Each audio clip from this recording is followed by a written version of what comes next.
on the fact that the Bible is not perfectly preserved? First of all, no, I don't think so. Okay. Because Christians do not hold our scripture in the same way that Muslims hold their scripture. Yeah. So According to Christians, the Bible is a reliable collection of historical documents, written down by eyewitnesses during the lifetime of other eyewitnesses. And I already covered that in this video linked up there. Now, for our Muslims friends, the Bible is not perfectly preserved as the Quran. So what is perfect preservation of the Quran means? Let's dive in. The Quran has been preserved, we believe, since the time of the Prophet till now. Word for word, letter for letter, haraka or vowel sign for vowel sign. When we discuss biblical manuscripts, we should do it in light of Quranic manuscripts.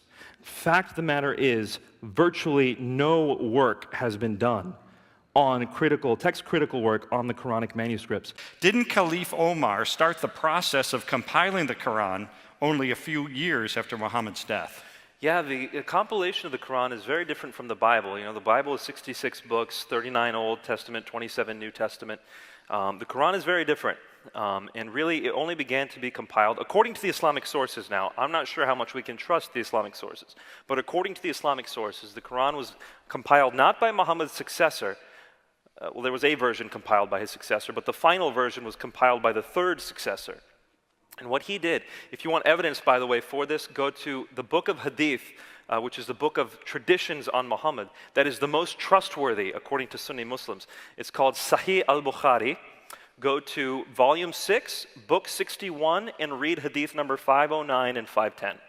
So 661, 509, 510, it shows you that Uthman was willing to collect all the early Quranic manuscripts. He said, make one version of the Quran, and then burn all the evidence. What?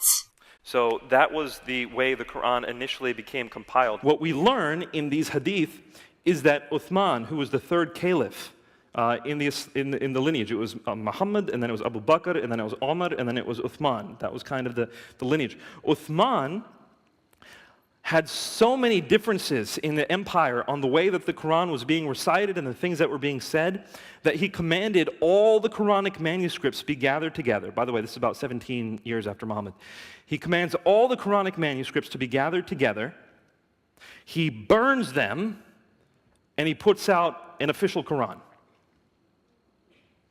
No one ever did that with the Bible. There simply was no way ever for the Bible to have been collected and changed in such a way that no one would be able to trace the differences and the changes. But with Uthman, there certainly was a time that it happened, and it did happen, because the early Islamic records then record things where Muslim scholars are saying, I used to recite this verse, I don't find it in the Quran anymore.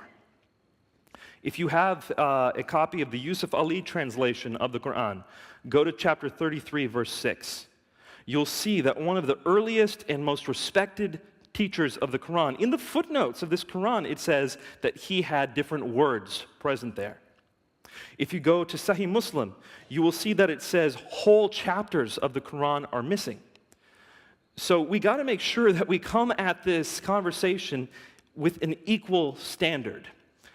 Especially when we're discussing the manuscripts. I think part of the reason why Muslims are so comfortable with their Islamic faith is because they haven't critically looked at their own message the way people are so critically looking at the Christian message. Is that you look at the earliest Islamic records and you see Muslims, not just random Muslims, but the Muslims who had been entrusted with the protection of the Quran, arguing with each other over what goes into it and what does not.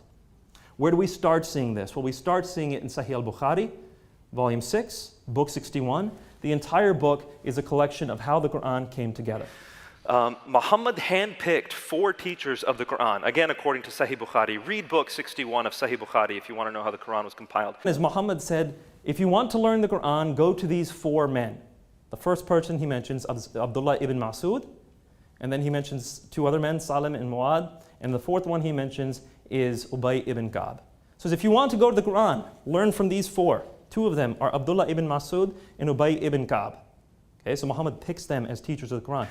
These 2 teachers, 2 of the 4 greatest teachers of the Quran, disagreed with today's Quran. Abdullah ibn Mas'ud said there should only be 111 chapters. Ubay ibn Ka'b says there should be 116 chapters. Today's Quran has 114 chapters. What else does Sahih Bukhari say? Ubay ibn Ka'b recites portions of the Quran that none of the rest of us recite. He's a teacher of the Quran. He recites portions of the Quran that none of the rest of us recite, and when asked not to, he says he will not leave it for anything whatsoever, because he heard it from the mouth of Muhammad. Surprising.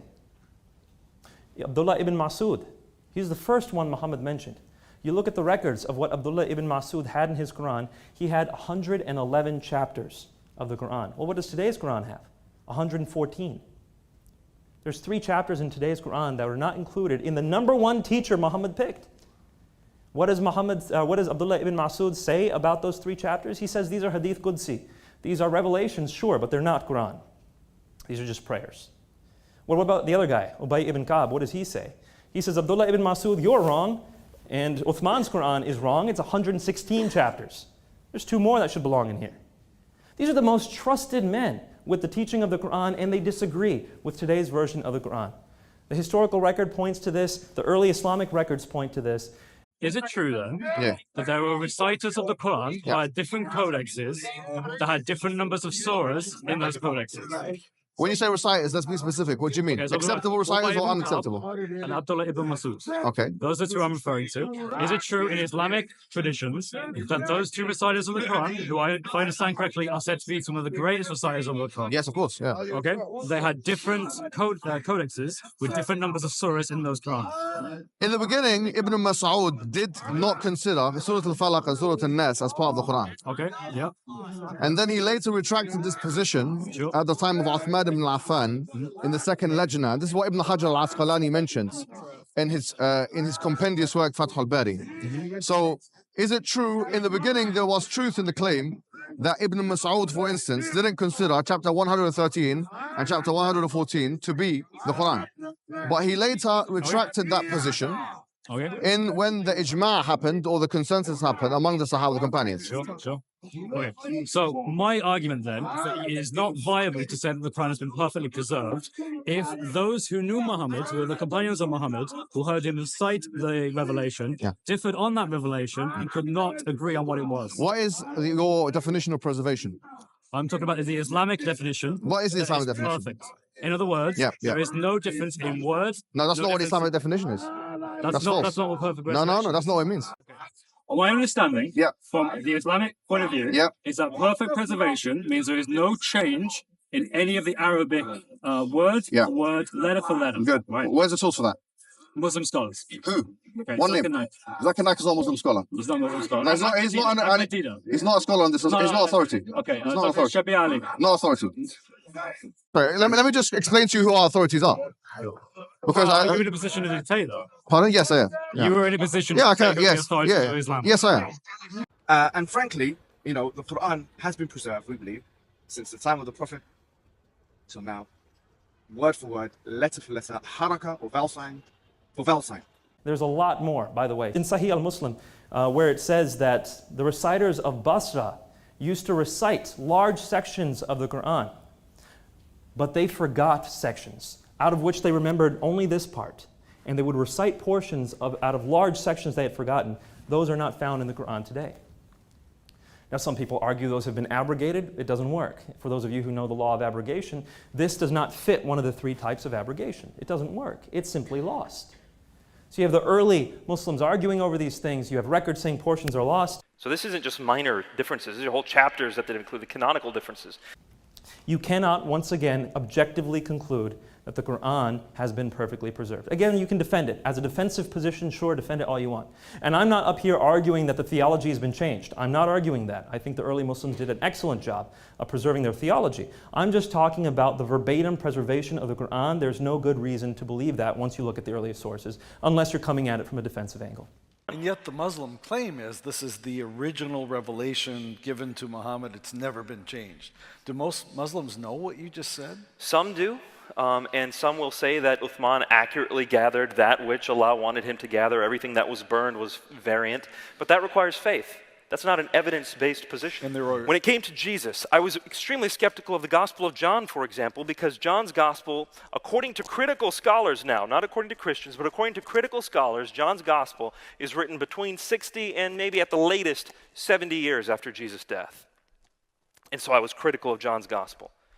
The first time anyone wrote anything about Muhammad's life was 150 years after his death. And then the person who wrote it, actually that book was lost. And what we have is somebody else who saved portions of that book and said, I only saved a portion of this book because the rest of it I felt was just unbelievable. So the first piece of evidence we have on Muhammad's life comes much, much later than the first evidence we have on Jesus' life, and it was claimed by the person who saved it to have been unreliable.